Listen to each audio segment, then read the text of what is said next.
They raised $9,000 for a so-called homeless woman while I stood in their kitchen stirring the soup they would eat that night, using a picture of me taken years ago when I was lying in a hospital bed, pale and hooked up to wires. A moment I never wanted the world to see. I stared at that page, my name printed under lies I didn't recognize. And I knew right then I wasn't going to yell, I wasn't going to beg for the truth. I was going to do something that would make them remember who I am. Thank you for being here with me today. It truly means more than I can say. And I'd love to know where you're watching from, because every time I tell one of my stories, I imagine the faces and the places of those listening. You see, before that moment in the kitchen, before the page and the lies and the picture I never gave permission to use, life in that house seemed steady, at least on the surface. I had been staying in the guest room, keeping things in order while they worked long hours, cooking every meal so there was something warm waiting when they came home, folding laundry still fresh with the scent of fabric softener, and making sure the dog was fed and calm when the evenings grew quiet.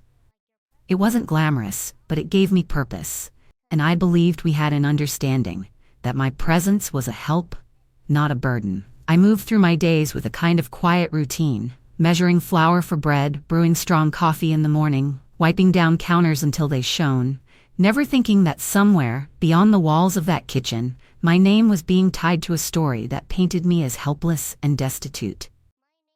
I had no idea that while I was seasoning stew and tending to their home, someone was crafting an image of me that wasn't built on truth or love, but on pity and profit, and that strangers, well-meaning and kind, were being led to believe I was living on the edge of despair.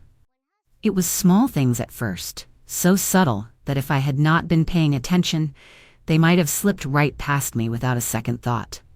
A neighbor I barely knew stopping me at the end of the driveway to ask if I was settling in okay, with a tone that didn't match the words, lingering a little too long on my face like they were searching for something they had read about.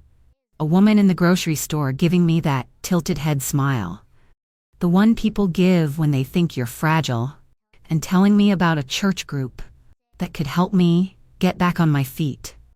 I remember feeling a little confused, wondering what gave them the idea I was in any kind of trouble. But I pushed it aside because life in that house was busy, and there was always something that needed my hands. I kept cooking, ironing, sweeping, trying to make myself useful, even when I noticed the way certain conversations stopped when I walked into a room, as if my presence had shifted the air. I'd catch a look in someone's eyes, half sympathy, half curiosity, and it would sit with me long after the moment had passed. There were times when I'd be sitting quietly in the living room, the scent of cinnamon rolls still hanging in the air from the morning, and I would hear muffled laughter from down the hall, followed by the sound of a phone snapping shut or a screen going dark as soon as I stepped closer. I told myself it was nothing, that I didn't need to pry, but a part of me felt something was off, like there was a shadow moving just beyond the edge of my vision. Even their friends, people I'd known for years, started looking at me differently, offering rides I didn't need, or slipping gift cards into my hand with a soft, knowing pat on the shoulder. It wasn't unkind, but it was strange, and I couldn't shake the feeling that they knew something I didn't.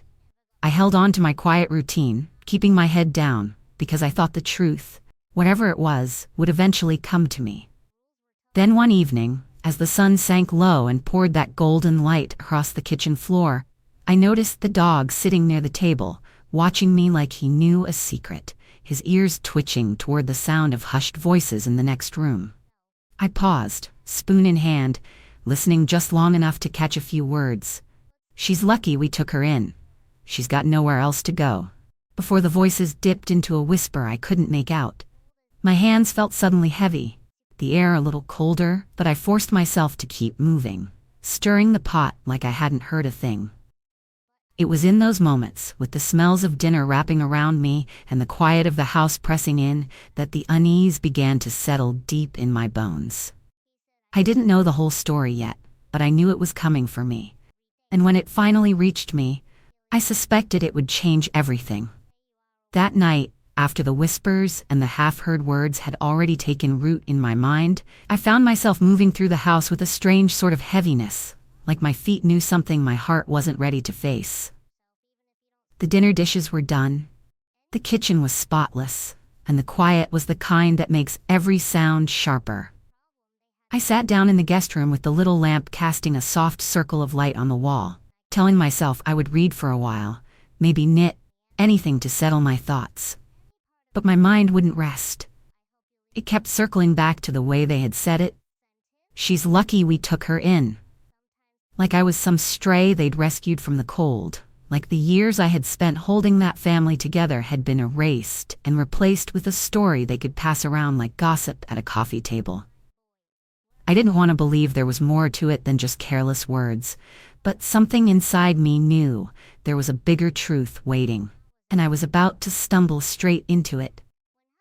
It was close to midnight when my phone lit up on the nightstand. I remember the screen's glow catching the corner of my eye, and for a moment I thought it might be a wrong number or some late message from an old friend. But when I picked it up, I saw a name I hadn't seen in years. Someone I trusted once, but who had drifted away with time. The message was short, only 4 words. "Is this really true?" And underneath it, a link.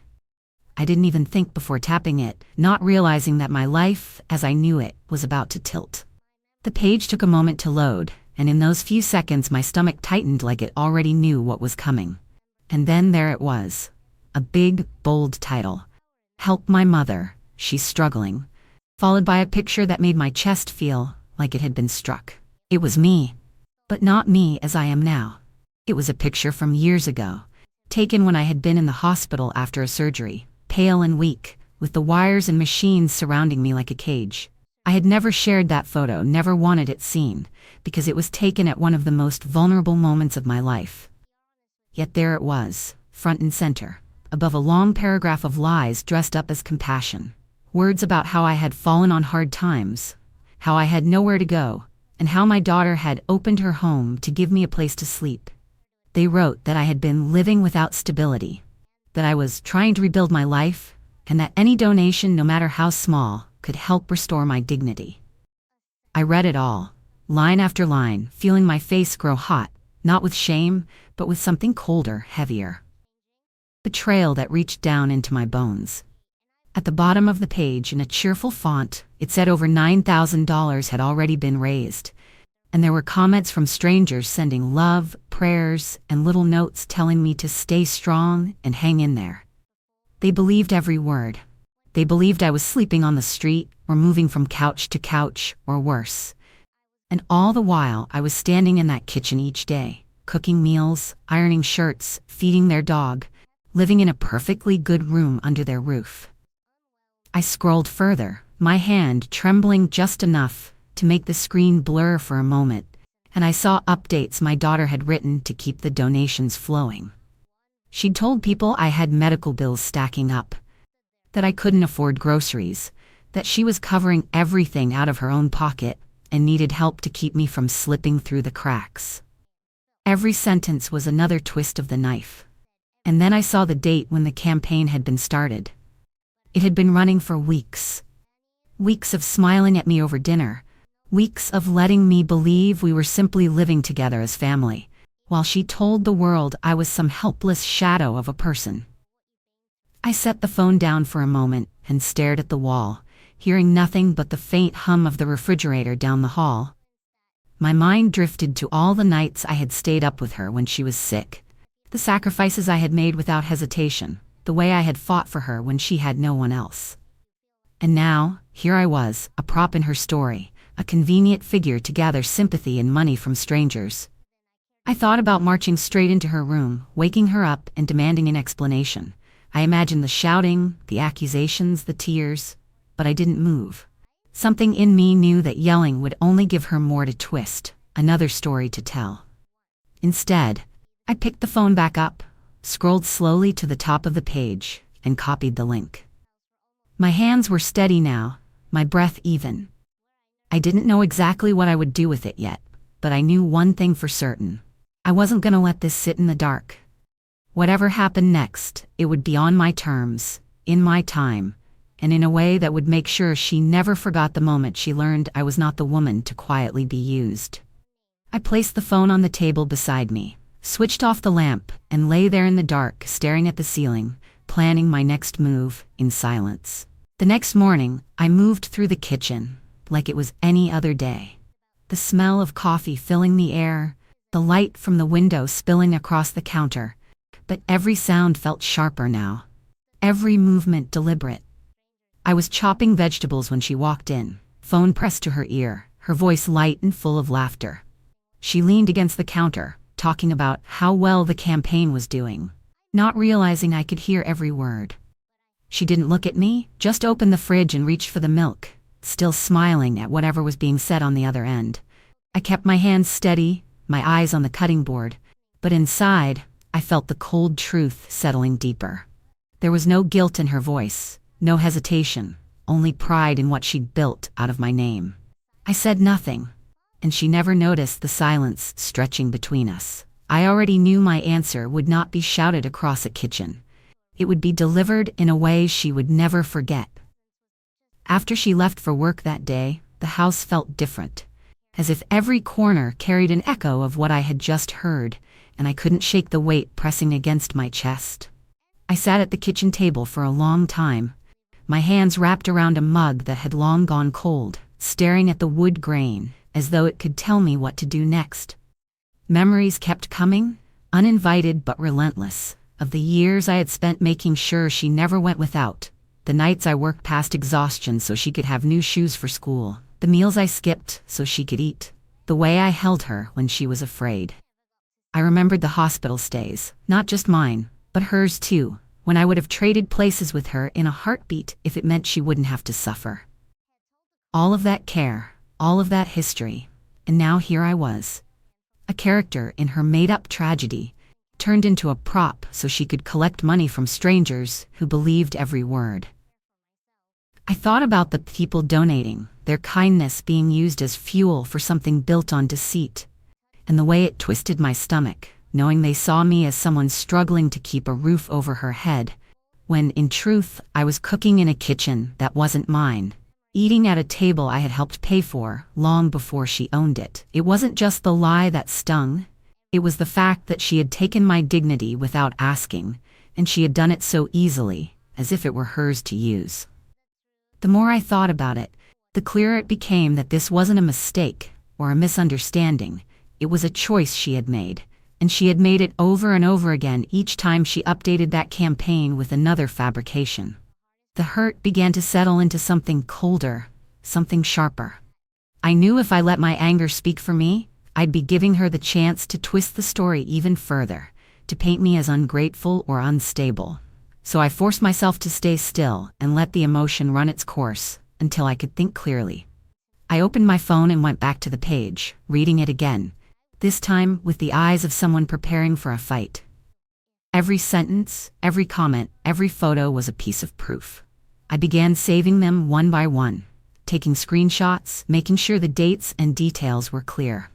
I even recorded the short audio clip from that morning, her own voice talking about the campaign doing well, because I knew that no matter how carefully I moved, there might come a moment when I would need her words to speak for themselves. As I worked, the heaviness in my chest began to shift into resolve. I didn't yet know the exact form my answer would take, but I knew it would not be loud or messy. It would be precise, measured, and unforgettable. She had built her little story thinking I was powerless, but what she didn't understand was that I had learned a long time ago that the quietest moves often carry the most weight. By the time I put the phone down, I had already decided she wasn't going to see me coming until it was far too late to undo what I had done. The next few days, I moved through the house as if nothing had changed, though inside, every thought and every breath was sharper, more deliberate. I kept cooking the meals, folding the laundry, watering the plants, all the things she had come to expect, because I wanted her to believe I was exactly where she thought I was, quiet, contained, and harmless. But while my hands worked, my mind was busy weaving the threads of what would come next. Each time she left for work, I sat at the table with my phone and my notes, gathering everything I could find. I scrolled through the campaign again and again, making sure I hadn't missed a single detail. Every update, Every donation comment, every photo was saved and stored, neatly organized so nothing could be denied later. I even dug through old emails and messages, anything that could serve as context if the truth needed to be told in full. In my searching, I noticed something I hadn't caught before. Her profile on the campaign linked directly to her work bio, a proud list of her accomplishments and the company she represented. It was a place that prided itself on community outreach, on helping those in need, on honesty. And there, side by side, were the two worlds she had built. One where she was a respected employee, and another where she was the noble daughter of a struggling, homeless mother. The contrast was almost breathtaking in its boldness, and it told me everything I needed to know about how to end this. I could have stormed into her workplace, demanded to speak to someone, made a scene, but that would have been noisy, messy, and too easy for her to spin into another victim story. No. This required something cleaner, something she couldn't explain away without unraveling herself in the process. I began drafting a short, measured message in my mind, one that would say exactly what it needed to, and nothing more. I pictured the email going straight to the people whose trust she risked damaging with her lies. The people who would see not only the deception, but the way she had used their community programs as a shield.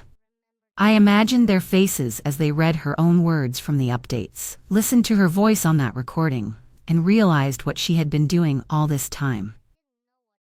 The thought didn't bring me joy, but it did bring me a certain stillness. The kind that comes when you finally see the path ahead with perfect clarity. I knew then that I wouldn't raise my voice, I wouldn't argue, and I wouldn't give her the chance to twist anything. I would let the truth do all the speaking, and I would make sure it reached the one place she never thought it would. The morning I chose to act, the air felt different, calmer somehow, as if the house itself knew what was about to happen. I waited until she left, her footsteps fading down the walkway, the sound of her car pulling away.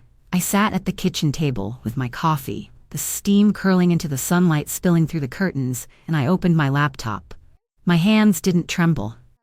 They moved with purpose, each keystroke steady, deliberate. I typed the email exactly as I had imagined it, short and precise, no extra words to soften the truth. I began by introducing myself, not as the woman they thought from the campaign, but as the reality, the one who cooked in that kitchen every day, who slept in a clean guest room under their roof, who had never asked for a dime. Then I included the link to the campaign, the screenshots of her updates, and the audio recording of her own voice speaking about how well it was doing. I ended with a single line. Thought you should know how your community fund is being used. When I read it over, there was no anger in the words, no accusation beyond the evidence itself. It was quiet, factual, impossible to ignore. I hit send and closed the laptop, the click of the lid sounding final, like a door closing on something that could never be reopened. For a moment I just sat there, feeling the weight lift from my chest, replaced by a calm I hadn't felt in days. I didn't know exactly how quickly it would reach them, or what they would do once they saw it, but I knew there was no turning back now. My part was done. My voice delivered not in shouts or threats, but in truth that would speak for itself in the one place she had never expected it to land. The hours after I sent that email moved slowly. Every tick of the clock a reminder that something had been set in motion far beyond my sight. I went about the day as I always did, hanging laundry on the line, watering the plants by the window, stirring a pot of soup for dinner. But underneath each task was the awareness that somewhere in an office miles away, someone was opening my message. I imagined their eyes scanning the words, pausing at the link, clicking it, and seeing the campaign unfold before them with every false claim, every fabricated detail laid out in her own writing. I imagined them listening to her voice in that recording, so confident, so careless, speaking of donations like they were just another line in a spreadsheet. By late morning, the house felt heavier, as if it knew a storm was forming beyond its walls. My phone buzzed once with a message from an old friend. Nothing about the campaign, just a note checking in, but it reminded me that the world was still turning outside of this moment. I set the table for lunch, moved through the motions with a calm that almost surprised me, because I wasn't waiting for an apology or an explanation. What I was waiting for was the quiet shift. The first ripple that would tell me the truth had landed exactly where I meant it to. And when it did, I knew it wouldn't come in words from her. It would come in her eyes, in the way she carried herself when she walked back through that door, knowing that the story she'd built so carefully was beginning to crumble. It was the next morning when the first signs began to show, and they came not in shouts or slammed doors, but in the subtle changes only someone who knows a person deeply could catch. She moved through the kitchen without meeting my eyes, her voice lower than usual, her steps quicker, almost restless. She didn't linger to chat as she normally did before work, didn't tell me about her schedule or ask what I was making for dinner.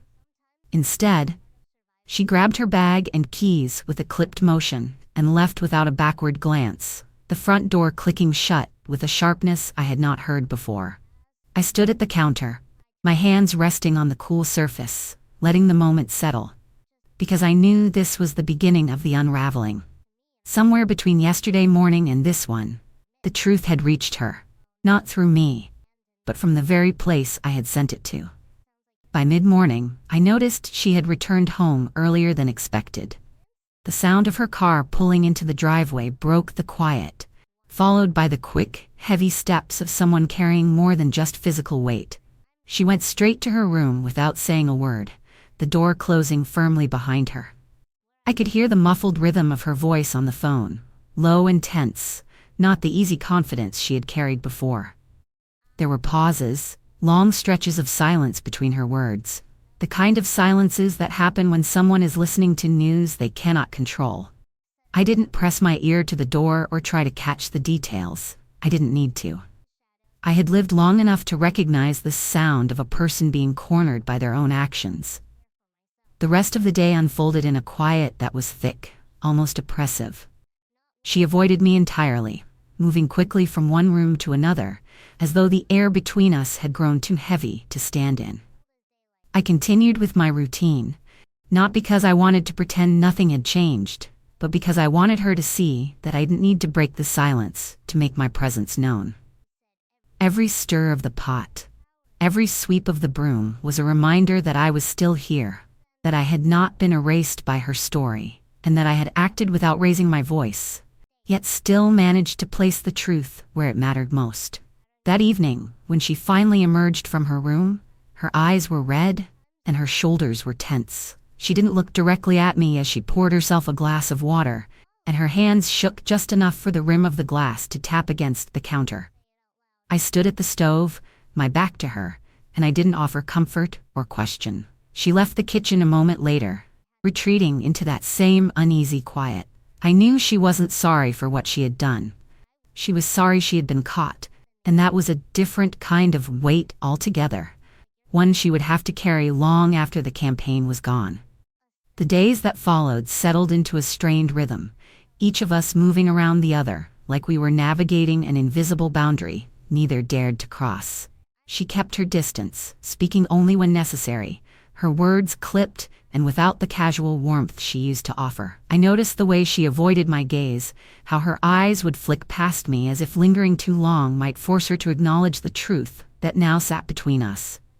I went on with my tasks, sweeping the floors, tending the garden, cooking the meals, all with the same steady hands, but inside I could feel the shift.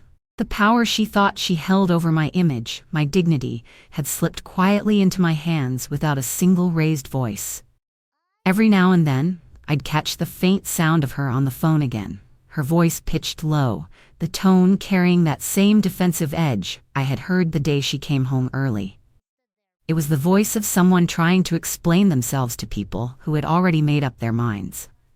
I didn't need to know the exact words.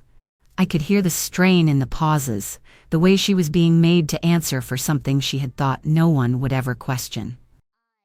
At times, she would linger in the doorway of the kitchen, as if deciding whether to speak to me, then turn and walk away without saying a word. And I let her. What she didn't understand was that silence can be heavier than shouting, that absence of confrontation can leave a person more unsettled than 100 accusations. I wanted her to feel the quiet as much as I did, to live in it, to recognize that my calm was not forgiveness, but choice. I had given her no scene to twist, no outburst to retell. All she had left was the truth she had built herself into a corner with, and the awareness that I had seen every piece of it, acted on it, and never once allowed her to control how the story ended. By the end of that week, I had already made up my mind that I would be leaving. Not because I had nowhere to stay, but because I wanted my departure to be on my own terms, a decision made in strength, rather than in reaction. I began quietly packing the few belongings I had brought with me, folding each item with care, not out of sentiment, but out of the satisfaction that comes from taking back control of your own life. There was no rush, no frantic movement, just a steady pace. The kind you keep when you know you are walking toward something better. I arranged for my sister to come and pick me up, knowing her home would be a place where the walls didn't hold secrets, and where my name was not being traded for sympathy or money. During those last days in her house, I kept to my usual rhythm, preparing meals, tidying up, watering the plants, because I wanted her to see that I wasn't running or hiding. I wanted her to understand that I could stand in the same kitchen she had used as the backdrop for her story, and still hold my head high. There was a quiet satisfaction in knowing that, despite everything, I had kept my dignity intact, while hers had been chipped away by her own choices. When I finally told her I would be leaving, I said it simply, without bitterness or explanation, and watched as she struggled to respond. There was a flicker of something in her eyes, perhaps relief, perhaps fear, but she said nothing that could undo what had already been done. The morning I left, I carried my bag to the door, feeling lighter with every step. I glanced back just once, not out of longing, but as a silent reminder to myself that they had raised money for a woman they believed was invisible. And yet I had been here all along, seeing everything, hearing everything, and waiting for the right moment to move.